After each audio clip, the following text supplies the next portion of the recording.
In the heart of the village of Oran, there stood a shrine where the legendary metal bell was kept. The bell, forged from a mysterious metal, had been in the village for as long as anyone could remember. It was said to be a gift from the gods, a symbol of protection and prosperity for the people of Oran. Every year, during the harvest festival, the bell would be rung to invoke blessings for the village. The bell's guardian, an elderly woman named Mama Iriti, was the only person allowed to touch it. Mama Iriti came from a long line of bell keepers, and she took her duty seriously. She often spoke of the bell's power and warned the villagers never to take it for granted. Her words were heeded by all, for the bell had never failed to bring good fortune to Oran. But there was a shadow hanging over the bell's legacy, an ancient prophecy that foretold its disappearance, leading to a great calamity for the village. The prophecy was vague, but it was enough to instill fear in the hearts of the villagers. And so, they watched the bell with a mixture of reverence and trepidation, hoping that the day of its disappearance would never come. One day, a stranger arrived in Oran. He was a tall, imposing man with piercing eyes that seemed to see right through a person. He called himself Afolabi and claimed to be a historian, traveling from village to learn about ancient artifacts. The villagers were suspicious of him at first, but his charm and knowledge quickly won them over. Afolabi was particularly interested in the metal bell. He asked Mama Iriti many questions about its origins and powers, questions that even she found difficult to answer. He spoke of other bells like it, scattered across the land, each with its own unique properties. Mama Iriti listened carefully but remained guarded. There was something about Afolabi that unsettled her, though she couldn't quite put her finger on it. Despite her unease, Mama Iriti allowed Afolabi to study the bell, under her strict supervision. He spent hours in the shrine, examining the bell and taking notes. The villagers watched from a distance, their curiosity piqued by the newcomer's intense interest in the bell. Some began to whisper among themselves, wondering if Afolabi knew something about the bell that they didn't. Weeks passed, and life in Oran continued as usual, until one fateful night when the unthinkable happened, the metal bell disappeared. The entire village was thrown into chaos when Mama Iriti discovered the empty shrine the next morning. The bell, which had hung there for centuries, was gone without a trace. Panic spread like wildfire. The villagers immediately blamed Afolabi, accusing him of stealing the bell. But when they searched his lodgings, they found nothing. Afolabi, too, was shocked by the disappearance and vehemently denied any involvement. He offered to help find the bell, but the villagers were divided. Some believed him, while others were convinced he was behind the theft. Mama Iriti was devastated. She knew the prophecy well and feared what would happen to Oran now that the bell was gone. She gathered the village elders to discuss the next steps. They decided to perform a divination ritual to seek guidance from the ancestors, hoping to uncover the truth about the bell's disappearance. The divination ritual was a solemn affair, conducted in the dead of night under the full moon. The village's most powerful seer, Baba Ife, was called upon to lead the ceremony. Baba Ife was a man of great wisdom, known for his ability to commune with the spirits and uncover hidden truths. The entire village gathered in the central square, watching in silence as the ritual unfolded. Baba Ife made offerings to the gods, and as the night deepened, he entered a trance-like state. The villagers held their breath, waiting for a sign, a message from the ancestors. After what seemed like an eternity, Baba Ife spoke. His voice was deep and resonant, filled with the weight of the message he was delivering. The bell was not taken by human hands, he intoned, his eyes glazed over. It was summoned away by a force more powerful than any of us. The prophecy is upon us, and the fate of Oran hangs in the balance. The one who seeks the bell must follow the path of shadows to the place where light cannot reach. Only there will the truth be revealed. His words sent a chill through the crowd. The Path of Shadows was a place spoken of only in legends, a forbidden realm where the boundaries between the physical world and the spirit world blurred. It was said to be a place of great danger, where only the brave or the foolish dared to tread. Despite the fear that Baba Ife's prophecy had instilled, Afolabi was determined to find the bell and restore it to its rightful place. He knew that the only way to clear his name was to retrieve the bell, and he was willing to face whatever dangers lay ahead. Mama Iriti, though hesitant, agreed to accompany him, as she felt a deep sense of responsibility for the bell's disappearance. The journey to the Path of Shadows was long and treacherous. Afolabi and Mama Iriti traveled through dense forests, crossed rivers, and climbed steep mountains, guided only by the cryptic words of Baba Ife. Along the way, they encountered strange occurrences, whispers in the wind, shifting shadows, and eerie lights that seemed to watch their every move. As they ventured deeper into the wilderness, the line between reality and the supernatural began to blur. The forest grew darker, the trees twisted into unnatural shapes, and the ground beneath their feet seemed to pulse with a life of its own. Mama Iriti, normally so strong and resolute, began to waver, her fear growing with each passing day. But Afolabi remained focused, his determination driving him forward. After days of travel, Afolabi and Mama Iriti finally reached the entrance to the Path of Shadows. It was a narrow, winding trail that led deep into a canyon, shrouded in perpetual darkness. The air was cold, and the silence was unnerving, broken only by the sound of their footsteps echoing off the canyon walls. As they made their way down the trail, they began to feel a strange presence, as if they were being watched by unseen eyes. The further they went, the more intense the feeling became.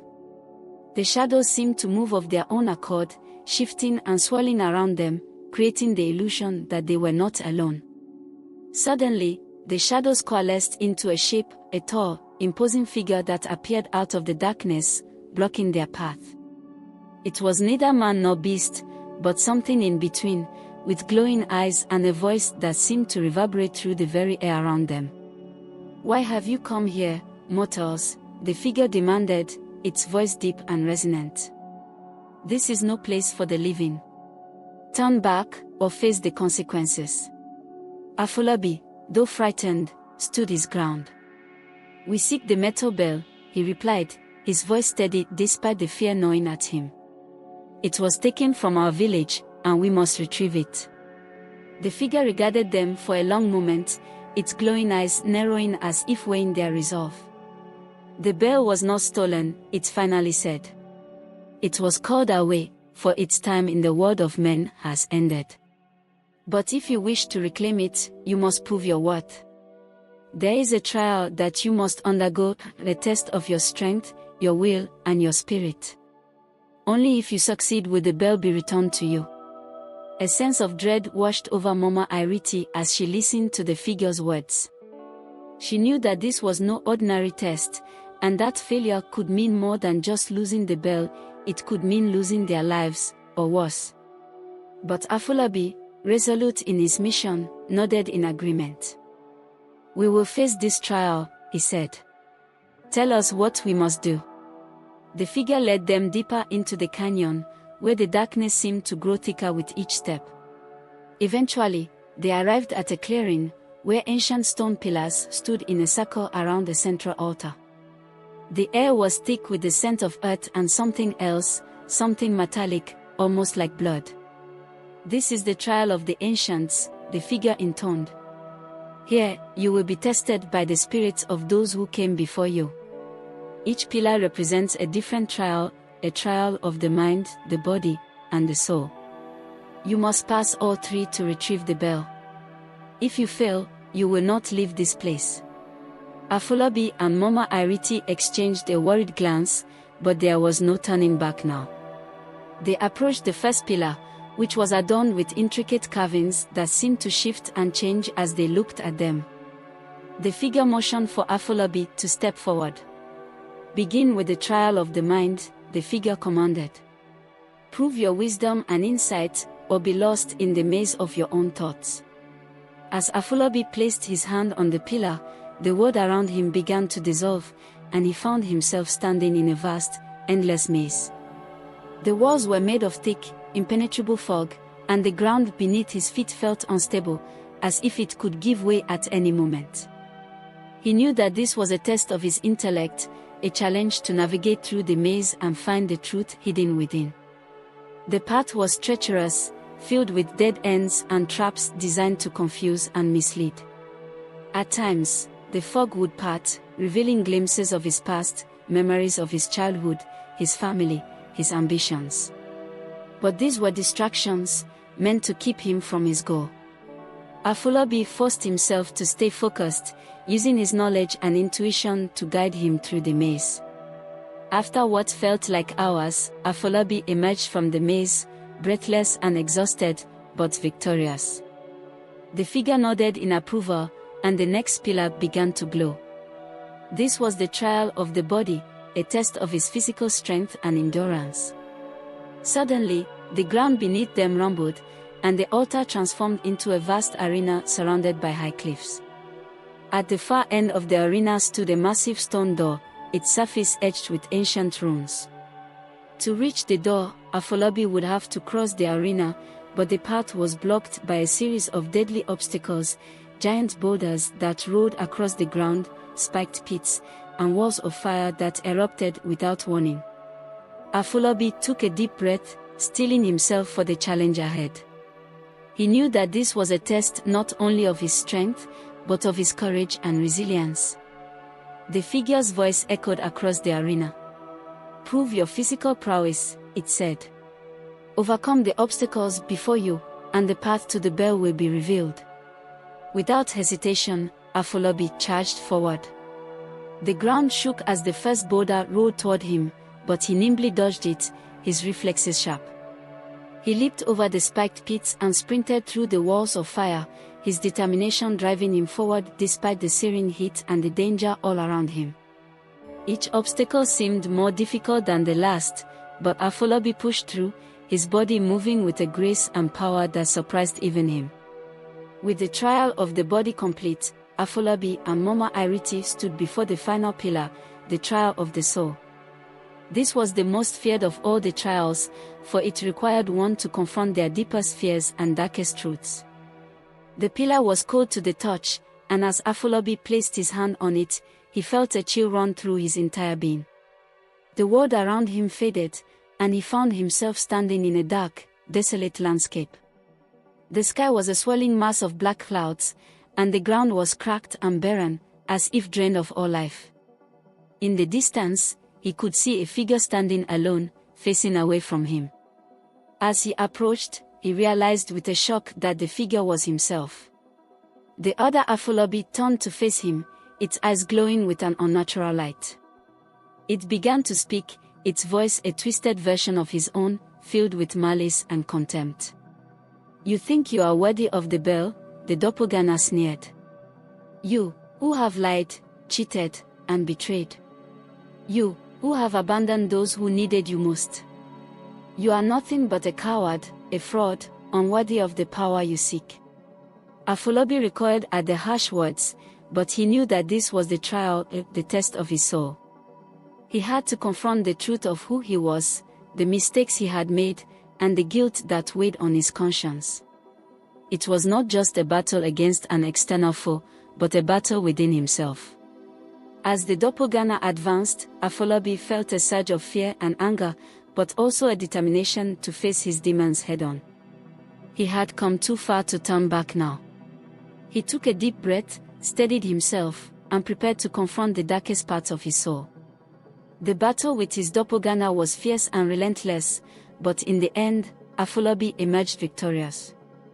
He had confronted his fears and accepted the truth of who he was, flaws and all. As the doppelganger dissolved into nothingness, the dark landscape around him began to change. The barren land transformed into a vibrant, lush forest, bathed in a warm, golden light. The sky cleared, revealing a beautiful sunrise that filled the horizon with hues of orange and pink. A sense of peace and clarity washed over Afolabi as he realized that he had passed the final trial. He had proven his worth not just through strength and intelligence, but through the acceptance of his true self. As the landscape settled into its new, serene state, the shadowy figure reappeared before him, now less menacing, almost benevolent. Its form was clearer, revealing a regal being with an ethereal glow, as if it had been transformed by Afolabi's victory. "You have passed the trials," the figure said, its voice now carrying a tone of respect. "You have shown that you possess not only the strength and wisdom, but the heart and soul to wield the power of the bell. The bell will be returned to you, but remember, its power is not to be taken lightly. Use it wisely, for the fate of Oran rests in your hands." With a wave of the figure's hand, the metal bell appeared before Afolabi, floating gently in the air. It gleamed with a renewed energy, brighter and more powerful than ever before. Mama Iriti, who had been watching from the edge of the trial's boundary, stepped forward, tears of relief and joy streaming down her face. "You have done it, Afolabi," she whispered, her voice filled with pride. "You have saved us all." Afolabi took the bell into his hands, feeling its weight and the power it contained. He knew that this was just the beginning. Returning the bell to Oran was only the first step. The village would need guidance, strength, and wisdom to navigate the challenges that lay ahead. But for now, they had the bell, and with it, hope. Afolabi and Mama Iriti made their way back to Oran with the metal bell in hand. The journey back felt different, lighter, as if the world itself recognized the significance of their achievement. The dark and treacherous paths they had once feared were now clear and welcoming, and the forest seemed to part for them as they walked, guiding them home. When they finally reached the village, the sun was setting, casting a warm glow over Oran. The villagers, who had been anxiously awaiting their return, rushed out to meet them. Gasps of astonishment and relief filled the air as they saw the metal bell, whole and gleaming, in Afolabi's hands. Mama Iriti raised her hands, signaling for silence. "The bell has been returned to us," she announced, her voice strong and filled with authority. But it was not without great trial and sacrifice.